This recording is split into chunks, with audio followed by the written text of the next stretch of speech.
প্রকৃতির সৌন্দর্য, মানুষের দেওয়া কারুকার্য, পাশ দিয়ে বয়ে যাওয়া বলেশ্বর নদী, সবকিছু মিলিয়ে পিরোজপুরের ডিসি পার্কটি পেয়েছে একটি দৃষ্টিনন্দন রূপ। তাই তো পিরোজপুর জেলার প্রায় সকল উপজেলা থেকে সাধারণ মানুষ ছুটির দিনে ভিড় জমায় এই পিরোজপুরের ডিসি পার্কে। পিরোজপুর জেলার বাহির থেকেও বিভিন্ন জায়গা থেকে গ্রুপ ট্যুরিং কিংবা পরিবার নিয়ে ঘুরতে আসেন পিরোজপুরের ডিসি পার্কে। আজ আপনাদেরকে নিয়ে এসেছি পিরোজপুরের ডিসি পার্কটি ঘুরিয়ে দেখানোর জন্য। একা কিংবা পরিবার সহকারে আসলে আপনাকে অবশ্যই কাউন্টার থেকে নিতে হবে টিকিট। আর যদি গ্রুপ ট্যুরিং করতে চান সেক্ষেত্রে আপনাকে আগে থেকেই বুকিং দিতে হবে এই পার্কটি।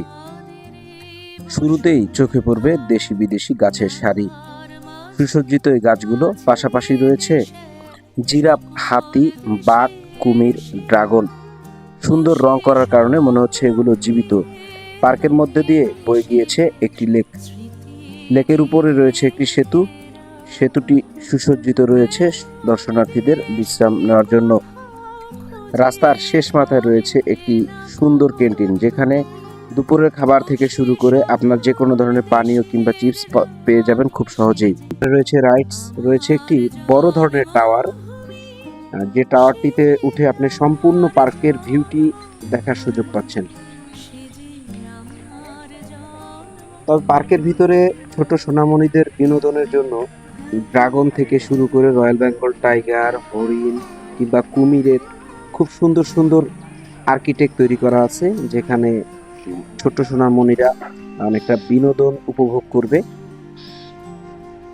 পার্কের ভিতরে এক অংশে রয়েছে বিভিন্ন ধরনের বিলুপ্ত প্রায় পাখি।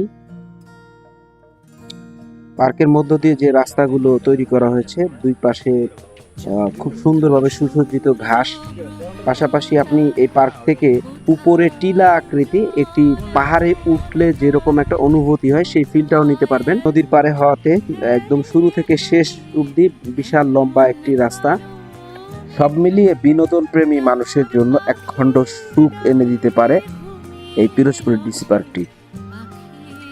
তবে ডিসি পার্কে যারা নিয়মিত আসেন তাদের কাছ থেকে এবং পার্ক কর্তৃপক্ষের কাছ থেকে আমরা জানি এই পার্কের সাধারণ দর্শনার্থীদের নিরাপত্তা কতটুকু, তাদের সেবা কি ধরনের। যথেষ্ট পরিমাণে নিরাপত্তা আছে। পিরোজপুর যে কোনো পার্ক, যে কোনো সবকিছু আমাদের নিরাপত্তা বেশি। আচ্ছা, তো আপনাদের এখানে যে রান্না বান্নাগুলো করা হয়, এই জন্য পানি কিংবা অন্যান্য যে প্রয়োজনীয় জিনিস সব এখানেই আছে? সবকিছু হাত বাড়াইলে পাবেন, যেখানে আমরা সামনে ওখানে আমাদের পানি, ওখানে আমরা সবকিছু পাবেন। আচ্ছা, আপনার এখানে কি অন্যান্য জেলা থেকে যদি কেউ পিকনিক করতে আসে সেই ক্ষেত্রে তাদেরকে কি করতে হবে? তাদেরকে জনপ্রতি টিকিট দিতে হবে আর স্পট ফি দিতে হবে। আচ্ছা, যে কোনো শুধু স্থানীয় নয়, স্থানীয় সবার জন্য। যশোর, ঝিনাইদহ, সবার আমাদের এখানে লোক আসছে, বরিশাল, বাগেরহাট, খুলনা। পরিবার পরিজন কিংবা গ্রুপ ট্যুরিং এর সময় খাবারের ব্যবস্থা রয়েছে এখানে, চাইলে কিনে খেতে পারেন কিংবা আগে থাকতে অর্ডার করতে পারেন। সবজি, ডাল, মাছ, খাসি, গরু, ভাত। তারপরে আমাদের এখানে যে খাবার, এই পিরোজপুরের বিখ্যাত খাবার ডিসি পার্কে।